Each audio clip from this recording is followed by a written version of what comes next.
All right, and so we are live. Coach Muhammad, how we doing this morning, man? Doing good. Good morning.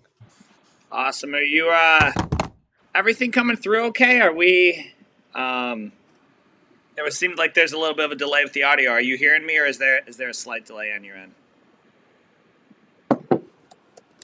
There is a slight delay, coach. Is there? Okay. Well, I'll see if we can kind of remedy that in the process, but yeah, I'm excited to talk about our topic today because it is, and I think you'll have a lot of perspective on it. You know, being that it's something really that you've got a lot of experience with. So we're gonna get right into it, and then we'll open it up to Q and A and kind of work through this as well. And then if you guys are following us on YouTube, go ahead and throw some comments in.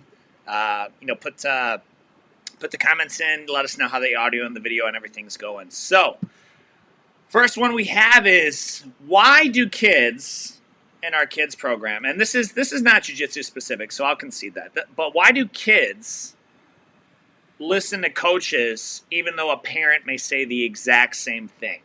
And then we're going to get in later about the percentage of women which feel unsafe, down to the stats of the fatherless home in America. So let's start with why kids don't listen to, or why kids listen to coaches versus parents. What's your take on this? Well, um, if it was, if kids, if that were not the case, we would not be in business. Sports coaching children would not be.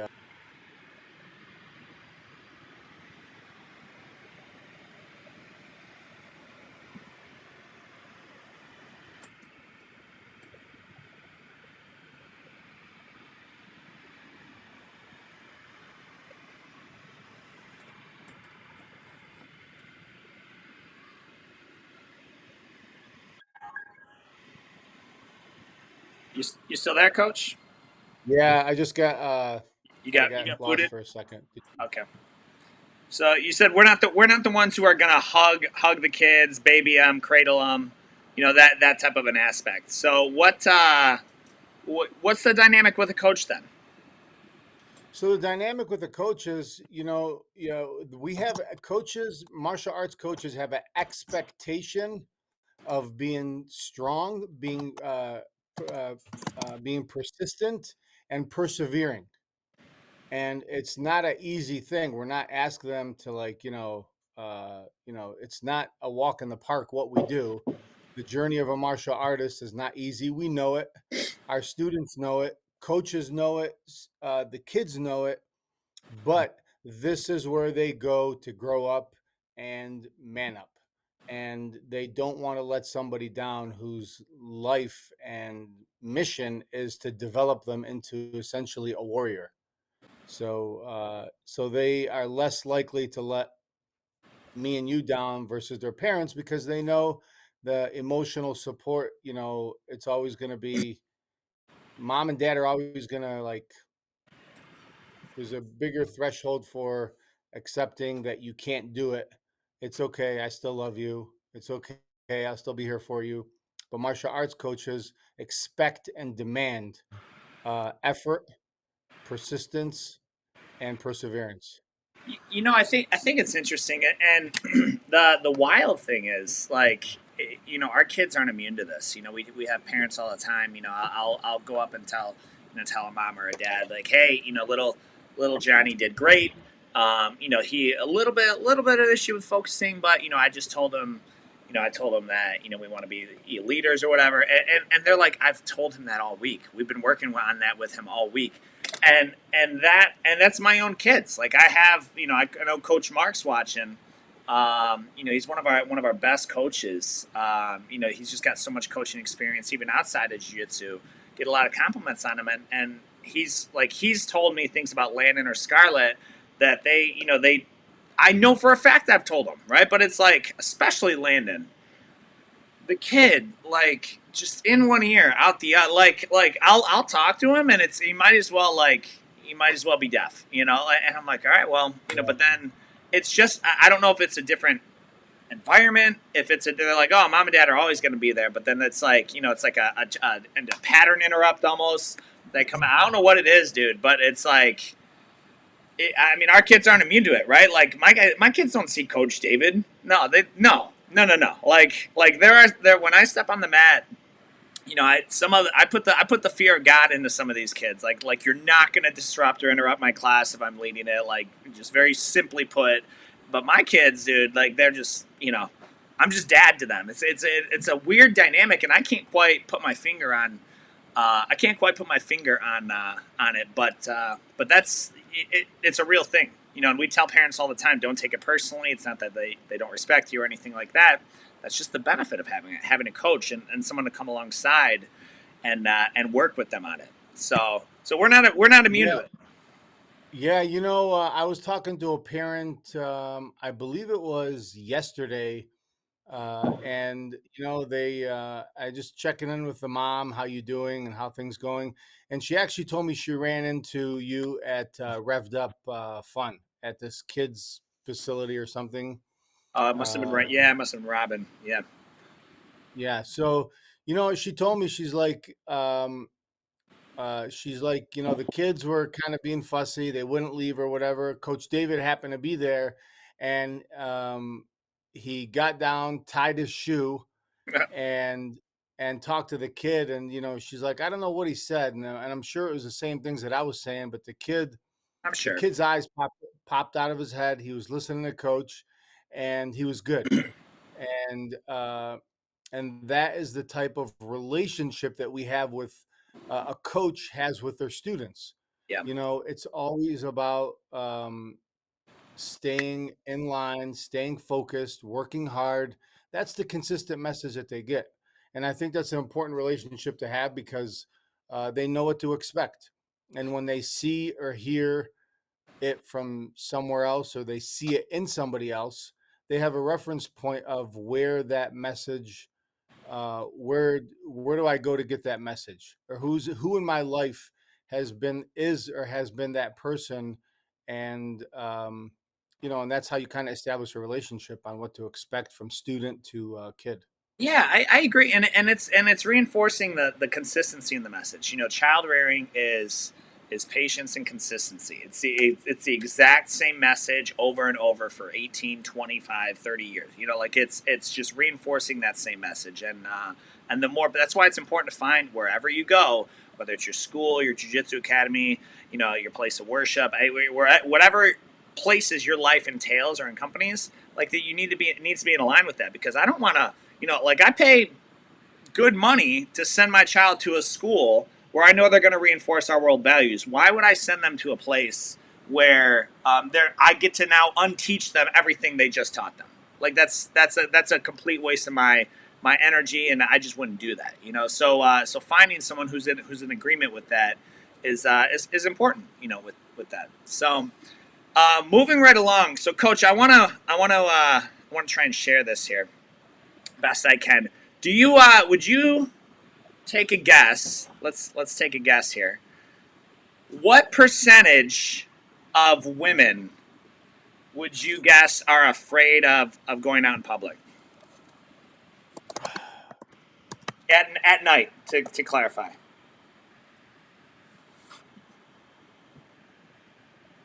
A lot. So according to I this, I think that you and I take that for granted. We could walk outside and when it's pitch black and walk down a dark alley and it's just like, well, what's interesting? So according, I got this study here. Or this article, endviolenceagainstwomen.org, right? And this is from the UK, so you know the stats may vary a little bit in America. It says 1 in 2 women felt unsafe walking alone after dark in a busy public place, which okay, so half, right, 50%. Sadly, wow. compared to 1 in 5 men. Wow. So, and then 4 out of 5 women felt unsafe walking alone in the dark in a park or other open space, compared to 2 out of 5 men. So that's I mean that's those are high numbers for the women. Honestly, that sounds high for men too. 20% of men are effectively afraid of the dark. I mean, it depends where I'm going, you know, and I guess I would have to know I would have to know by what they mean by afraid. So Amanda and I, like, I would, uh, we went and saw Wicked. I don't know, it was downtown Detroit a week or two ago. I don't like city life, by the way. Like, I pretty much all large cities, I just don't like. Right? Like, to me, the risk, like my risk analysis starts going wild. I'm just like, it's a tense situation for me because I'm just looking at all the possible threats. So it's not a very enjoyable thing for me, whether whether you're in the venue or the street or whatever. Yeah. So but I wouldn't say like I'm afraid. I'm just like, that's like, you need to be on alert because stuff can happen really, really, really quickly. A car pulls up, like violence happens. So like I'm hyper aware. I wouldn't necessarily say I'm afraid of that though. What were are those numbers higher than you would have guessed, or a little bit lower for both men and women? Yeah. Look, I don't agree with having fear of going out at night for um, men or women. I will say that women are inherently they're more vulnerable. Like they just are, right? Of course. Even if fit women, all things even, man, woman, same age or whatever. Like they're going to be a little bit weaker, smaller, and more vulnerable. But I believe personally is that you attract what you think about, and it's very easy to get caught up into just making blanket statements like saying it's unsafe to be in this place or that place. Um, and the best thing to do is just be aware of your surroundings because there's always people out there, always people out there, always predators, bad people. Equally, there's good people. So I think you have to be aware, and I think we overkill the it's not safe. But I wouldn't agree or disagree with those numbers. So so then let's talk a little bit about what um, on that same topic, right? Is it a man's responsibility? And I think you and I have touched on this, meant like maybe one of our first 5 or 6 podcasts. Do you Are you aware you're out alone? You're at a restaurant, or we'll say a shop, Meijer. You're at Meijer, okay, and you're in the parking lot and you see a wife or a woman and her kids. Are you aware of them and looking and just mentally taking note of their safety as well? Do you view yourself as like a social protector, not just over your own people and your own wife and your own kids, but other people? You see a woman out in public with maybe a kid walking to her car, her back's turned or something. Are your eyes on her too, or are you just kind of like in your focused on your own business? Well, no, There's no of wrong course, answer to this, because by the no being wrong aware. answer to this, by the way. We're just talking. Yeah, no, that's a good question, and that's why sometimes I carry. I'm not worried about myself. If something went down and um, there are some very vulnerable people like that were being targeted or attacked. Personally, that's why I carry. But if you're aware of your surroundings, you got to be aware of the good and the bad. And wherever there's good, bad could be looking in and onto the wherever there's good, bad could be looking on the good for an opportunity. And those older people, those moms that they don't have the time to be swiveling their head and looking around at what's going on around them because they're busy putting in the groceries or trying to reel their kids in. They don't have time to kind of keep their head up and on a swivel and looking for things that are off in the area. So if you're alert and aware, you should be mindful of everything around you. I think that's a my personal. This is just something that my personal. I guess you could call it identity, right? Like like, I believe that I first learned jujitsu, got into even martial arts or combat sports to protect myself. Like that's why I got into it. I was like, I want to protect myself, and then it became, well, I want to protect my people, right? I want to protect my wife, and then of course my kids. Mark, Coach Mark on here puts, yeah, CPL. I mean, CPL. Yeah, I mean, it's gonna be in a life-threatening situation. Carjacking, home invasion, sexual assault. Those are all like inherently life-threatening situations. By the way, doesn't have to happen to you. A lot of people don't realize that. Like I don't have to be the victim of a carjacking for my lethal force to be justified in the court of law. And it's same thing. I don't have to be the victim of a sexual assault for lethal force to be justified. Someone's life is inherently kind of in danger. But I believe like I'm mindful of that. One, because I'm kind of a head on a swivel to begin with, but two, I would kind of like to. I wouldn't call it karma, but I believe you reap what you sow. I would like, when my wife and kids are out, I would like there to be some protector or some other man, some trained man who's skilled and has some level of skill to actually do something, to be looking out for them. So it's kind of like you reap what you sow mentality. It's not necessarily karma, but it's that's kind of my belief with that. That my just personal opinion, right? Hey, can I hold this door for you? But then you got and it's not like getting in their bubble, right? It's just kind of like from a distance, you're being mindful of it, like you said, aware of your surroundings. I mean, that's huge. I mean, just that alone. I mean, especially now with texts and everything, heads in your phones, and it's really easy to be distracted. I remember, I remember when Pokemon Go first came out, dude. Do you remember? Do you know what Pokemon Go is? Let's start there. No, man, I see that shit everywhere. I, Dude. I believe Oh, my I believe my son had like a oh, box of this boxes is of my them. generation. This is my. There was Yeah. like, there was like a. It was almost, and I don't use these words lightly.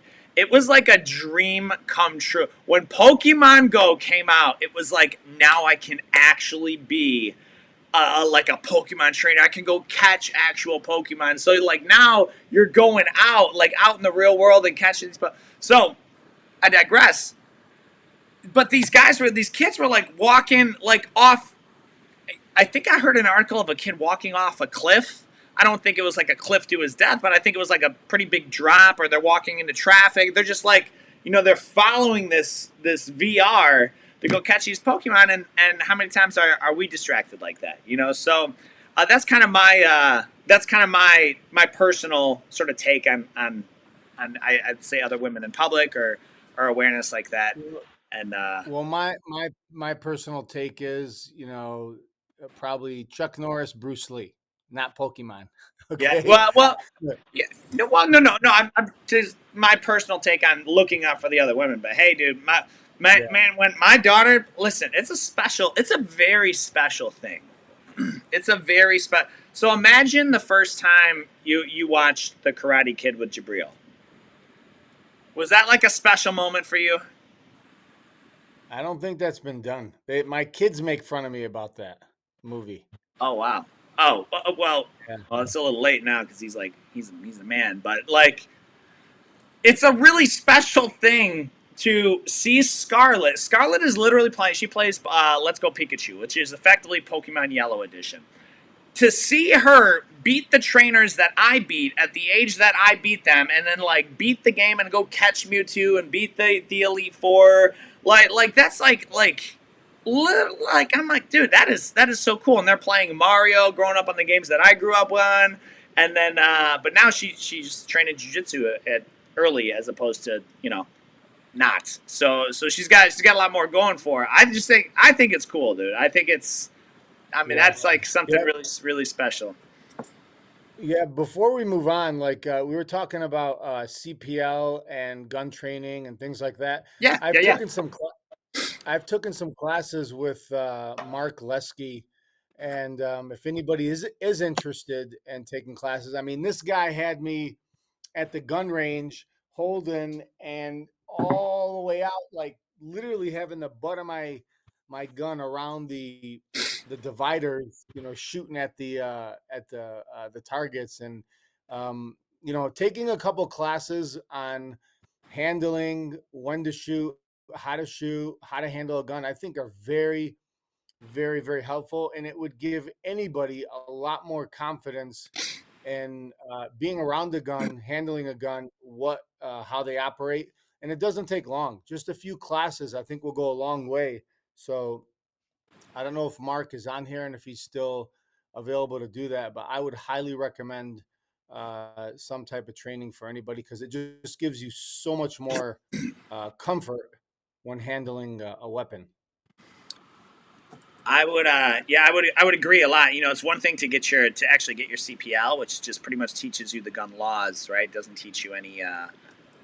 It's a lot of things with these licenses, dude. Like they teach you the law about it. They don't teach you how to do it or test your skill. Builder's license. Yeah, Yeah, they teach you like the legality of it. They don't teach you the how to do it. and and you know what, you mentioned a couple minutes ago, picture this. Picture the distance between you and one other person playing volleyball, like Okay. kind of pushing the ball over the net back and forth. You take that distance, and that could be a legal distance where if you feel threatened, you can shoot somebody, and legally, you're not breaking any laws. Right. So I don't know if it's like 20, 30 feet or something, or if you feel threatened and somebody's coming at you, Yeah. um, legally you could shoot them. So it's not like, they have to be like chest to chest, or, you know, 2 feet away or Oh, of something, where they course. Yeah. physically have to have their hands on you. I think a lot of people don't realize that. So, by that logic, you should have a awareness of at least that distance on something, the good and the bad in your vicinity. Certainly. Absolutely. So, all right. So getting into, and I guess I want to start. I want to start this next topic because they're all going to be tied together. But it's about when we take phone calls, and I know my answer. When you take a phone call from a mother, right, and because it's usually mom's calling, usually for their kid, what are the two main things they're looking for? Right, the two main things they're looking for, and let's even funnel it down there for their son, right? What are the two main things we hear the most on those phone calls or messaging or whatever? I would bet you that we probably hear the same two or three things from mom and dad. Yeah, yeah. You know, I hear. Well, my two, my two. One of mine is that they're single mothers. I hear that. I hear that a lot. Like a lot. They're reaching out because if dad calls, he's kind of got like a different angle of which what he's looking for his son. Number one that I hear is he's just got so much energy. So my son's got so much energy, and I'm a single mother, and I need help with him, right? And so I think this is going to be a really relative topic, obviously for you with your background. One thing I tell those moms a lot is, you know, the goal is not to chill your kid out. The goal is not to just like dope your kid up and mile them out. Energy is an incredible thing. Energy is a good thing. Energy is what allows men and boys, and it sends Christopher Columbus across an ocean of a world at which he thought was flat at one point to go find a new world. Like energy, and energy is what builds buildings, and energy is a good thing. Unfocused energy, unchanneled energy, energy without a purpose. Now that becomes problematic, right? And so energy, like our goal is not going to be like, don't worry, Mrs. Smith, we'll mild him out. We'll sit here and like that's not our angle on it. And so I'd love to hear because obviously you have firsthand experience with this. I can only imagine what Mr. 8-year-old Muhammad Abdraba was, what he looked like with his energy levels. So I'd love to hear your thoughts on that. Your thoughts on this. With your background a little bit, if you don't mind sharing. Kind of your upbringing, and then your thoughts on this. I caught you at a bad time. You lean by example, taking supplements at GNC, which is good. Every day, every day. Yeah, coach, I think it's really common that, if we're talking about single moms, parents, single parents often talk about a father figure. And, um, but that's not, I don't like, from my personal experience, I don't know that's what I really needed. And I don't know that's what, um, single moms necessarily need. It is very important to have somebody like that in your space, and it doesn't have to be somebody that they spend a whole lot of time with. You know, if you take a handful of the single parents at our facility and they happen to run into you with their son or daughter out in public, as soon as they see you or one of the coaches, the kids are going to be like, okay, I know what to expect from him. And I think that it goes back to having expectations of what it is that we want and where to find it. So I found this study about, I'd say about 12 years ago, and I'll never ever forget it for the rest of my life.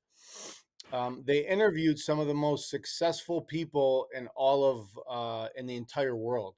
They interviewed many different minorities, many different ages, many different races, many different cultural background, and there's a lot of studies and there's a lot of statistics you could find out on what makes people successful and whatnot. And they tried to find some common denominator. And one of the studies found, which I thought was very interesting, is if it is a male, a single mom raising a son, for example, Mm. there was always a female who was a very, very tough and supportive mom or grandmother. And with female, it was a very tough or supportive like grandfather or or father or like it's opposite. So male need a female, female need a male. And when I studied that, I'm like, oh my gosh, I grew up personally. My mom raised me, and I grew up, and the person in my life was my grandmother, and I didn't know it at the time, but she would not baby me at all. She did not baby me, and I was looking for her to baby me, and she actually gave a little bit more like I would call it love to her son's sons, not her daughter's sons. Mm. So what that did for me is I'm like, she doesn't like me. And I used to say that growing up. She was so tough and so strict and so consistent that she was the person of the opposite sex that really was that building block for me on how to be tough and never give me the emotional love that I thought I should have got from her, which I got from my mother. So that is one way to look at it, and I think that's important for all family members to see. It does not have to be a relative. If you spend years and years and years with a martial arts coach, male or female, uh, they're going to get that. And I think that's important for everybody to know. There is a lot of value, I believe, in having the same sex person, like a male being like a male role model to a male, a female being a female role model to a female. But I think that is important, and it doesn't have to be blood. So, so I think you know, and the angle of this is not to, it's certainly not to say, fathers are important, mothers are not important, because there's you grow up without a mother, right? Like I believe it requires both, right? There's benefits of both. The relationships of a man to his mother. I mean, they still spend most of the time, their upbringing with their mother.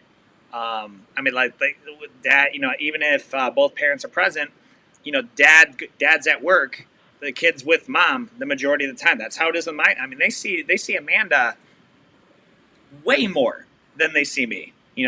They seem to enjoy my presence more, if I do say so myself. But like, it's she's got a firm hand on him, right? Some interesting points though, and I think this.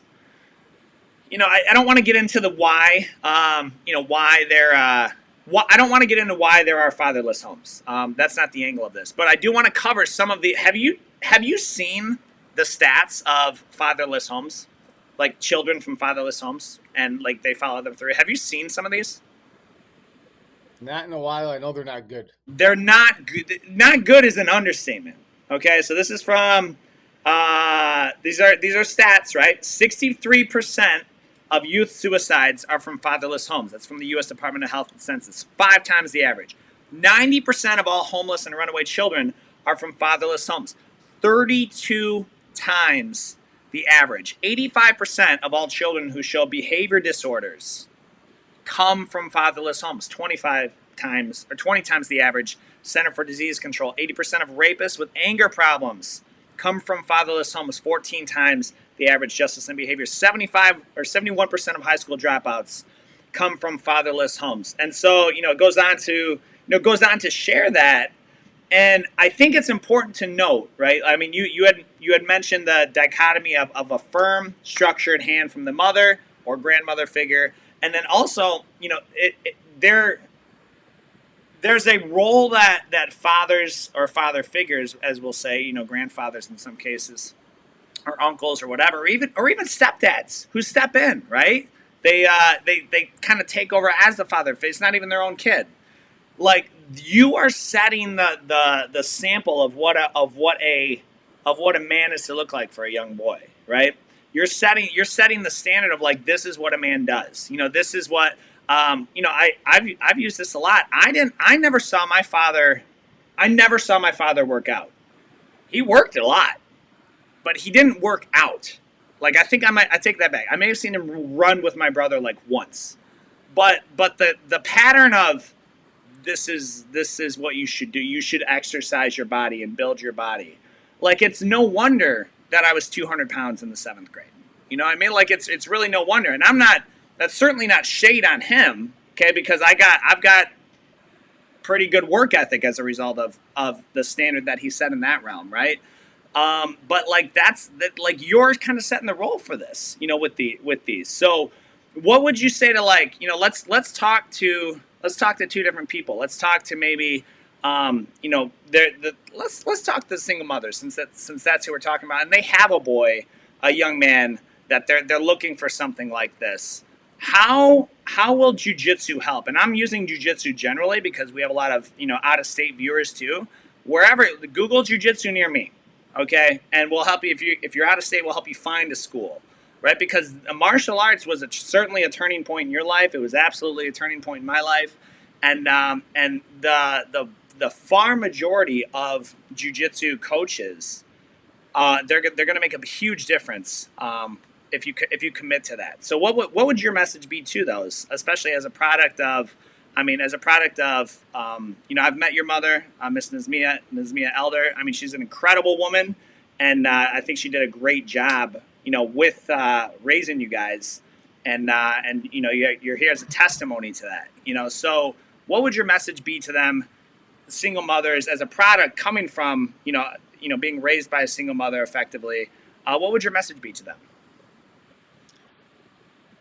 My message would be, it would be very easy to say train martial arts, but I'll say it this way. To a single mother, do you remember during those tough times the nicest house that you've ever been into or visited? Do you remember ever being on a first class plane? Do you remember ever being in a very very nice vehicle? Do you ever remember something that just made you feel like, wow, this is amazing, and you wish you could live here? All you have to do is visit a martial arts facility and talk to some parents, whether single or not single, that have children your age, and you will see what it can do for children. Without martial arts, I promise you, it would be very likely that I would be dead. I would have overdosed on drugs or just got into some very bad criminal activity. Martial arts was one of those things, like a nice car, a nice restaurant, the first class. It was like once I visited, I just got this feeling like something different is here. I can't put my finger on it, but there's a sense of peace. There's a sense of calm. There's a sense of a war. There's a sense of companionship, camaraderie, and it all goes with the martial art and the culture and community. And um, if you are single and you need some help, there's nothing from my experience outside of having faith than substituting, filling in the gap with martial arts. So I'll tell you a quick story. I was telling Robin this the other day, Robin or somebody else. I was like 13 years old and I was getting bullied for years and years and years, right? So one day my mom calls my uncle and she's like, "Look, he's got a black eye." So he my uncle takes me, he comes over the house and he's like, "Show me this kid." So we're standing on the side of the house. We're about a football field away from school, and all these kids are walking from school, kind of passing by our house, and I'm seeing one kid go by, groups of kids and more groups of kids, and I'm like, there he is. So he's like, all right. So I'm thinking, great, my uncle's going to beat this kid up and he's never going to bother me again. And I've been bullied for years up until that point. So he calls the kid over and my uncle tells me to fight the kid. And so I'm like, what? I'm like, That didn't go according to plan. That it backfired. did not. I mean, I've gotten beat up dozens of times. What makes you think I'm not going to get beat up? But there was a lesson in that in what happened. So I fought the kid and I got beat up in front of my uncle. All right. So and my uncle threw him off me and said, "Don't bother him again" or whatever, which didn't last. But I learned a valuable lesson. At the same time, I started martial arts. Even if you teach your kid to have courage to stand up to something that's wrong or something that's bad, if they do not have the tools to fix the problem, all the courage in the world is not going to work. And I learned that at 12 or 13 years old is that even if I stand up, I still need tools to back up the courage. And that's what martial arts gives you. It can give you the courage or it can give you the tools. One of the two, or it can give you both of them. That's a So, that's a I think that's valuable. That's a valuable perspective because I mean, yeah, it's you see these movies and like this kid with no I mean even this kid with no training like musters up this courage and overcomes this bully, but I don't know, man. Like all you're gonna not do is sustainable. just yeah. If you just get beat up, now he just knows that he can be he can kind of beat you up, right? Like, and I've lost track of how many of our kids have done the tell talk tackle type thing, right? Like so they try to bat avoid the fight, but I mean if a kid who's never been taken down gets taken down on a school floor. I mean, I promise you, they will find someone else to pick on. Like it only has to happen one time, Yeah. Yeah. and more, and then now the jiu-jitsu kids got a reputation of well, I'm certainly gonna go find out a weaker object, right, a weaker subject, weaker victim. So I mean, it is those tools, but it's also especially a lot of times we hear I don't want my kid to become violent. I don't want to teach him martial arts because then he'll just go around beating up people. I mean, that is such a myth. That is like, when have you ever heard of a story of like of a bully black belt jujitsu? Only in the movies. Jujitsu, Only in the movies. right, right. I don't know. I, I can't fathom that, right? Like to where like you go around and start picking fights because jujitsu. Like that's just I don't know of any academy that would like permit that. So I think we got. Hang on, let me go here. So we covered all that, and then I one last question. So I've got, and this is maybe this broader topic for a different podcast, but Just the topic of masculinity in America. I mean, even that word masculinity is triggering. Would you agree? Yeah. You start using that word, and now they're like, there's toxic masculinity, and then there's things like that. I think it deserves a definition. But everything we've been talking about these young boys, that they're being raised by these incredible, women, these single mothers, which is not a job for the faint of heart. I mean, by anyone who's tried to do it, knows how difficult that is.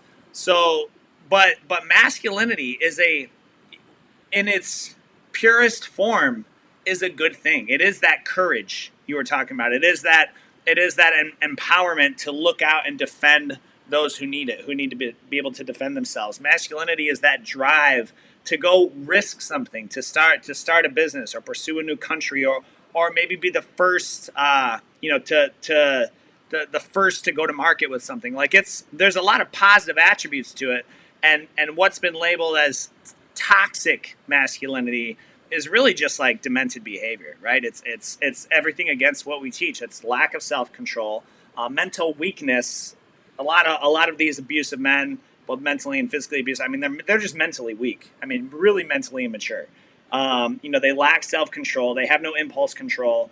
All these things that are really corrected and remedied at youth, at adolescence.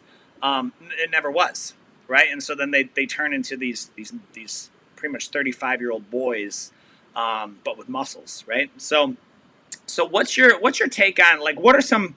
I think let's just create like an impromptu list here of positive masculine traits, things that you would be looking for in a man for, say, your daughter. When when it's time for them to wed or be married. Like, what are some masculine traits that you're looking for that are actually good traits?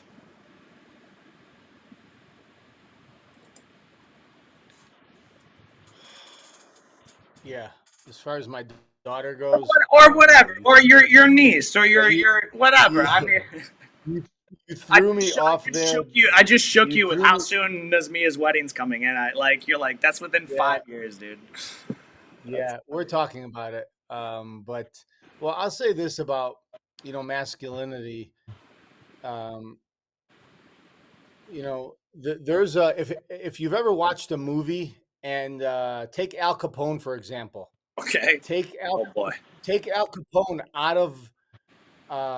take a gun out of his hands and talk to Al Capone and look at Al Capone in the movies that we've seen. Sure, He's sure. not fit.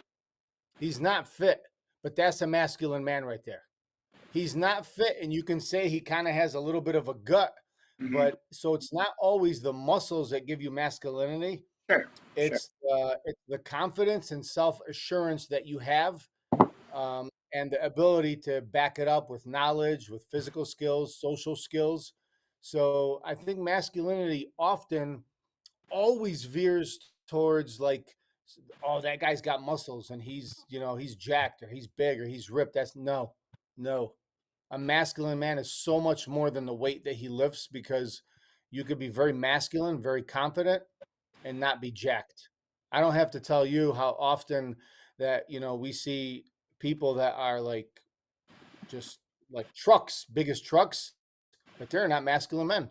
They Right. don't know how to use all that energy and that muscle and that physicality that they have as a man, other than when they put steel underneath them. And there's so much more to a man than just lifting weights. There's so much more masculinity that comes, that a man has to have, other than being strong. Well, I think there's, I mean, certainly in the age that we're living in, it's not physical strength is not masculinity. In fact, what you hit on a key point: confidence. I mean, just being confident in yourself. I think I can speak from firsthand experience. When I started lifting, bodybuilding before I started training, and I was like, well, this, like, and it was making up for an insecurity. Okay, I'm not saying that's the case for all men, right? But it was a compensation for an insecurity, right? And so you kind of like, you're hoping to build this shell so that no people will be intimidated and not mess with you. So that it's almost like a deterrent, it's like a decoy. right? And so, but that now there's a huge difference between that and confidence. I mean, I can tell you, I mean, you can tell the guys who are like, the guys who are quiet, the guys who don't run their mouth, the guys who aren't looking for fight. I mean, those are the ones to look out for. It's not the hotheads, right? It's very rarely the hotheads, and we're talking outside of the UFC because UFC, their paycheck is directly related to like how much they hype up this fight, and so they're entertainers as much as they are fighters, So, but That's so we're, true. That's yeah, so but true. so we're talking about just like your average Joes.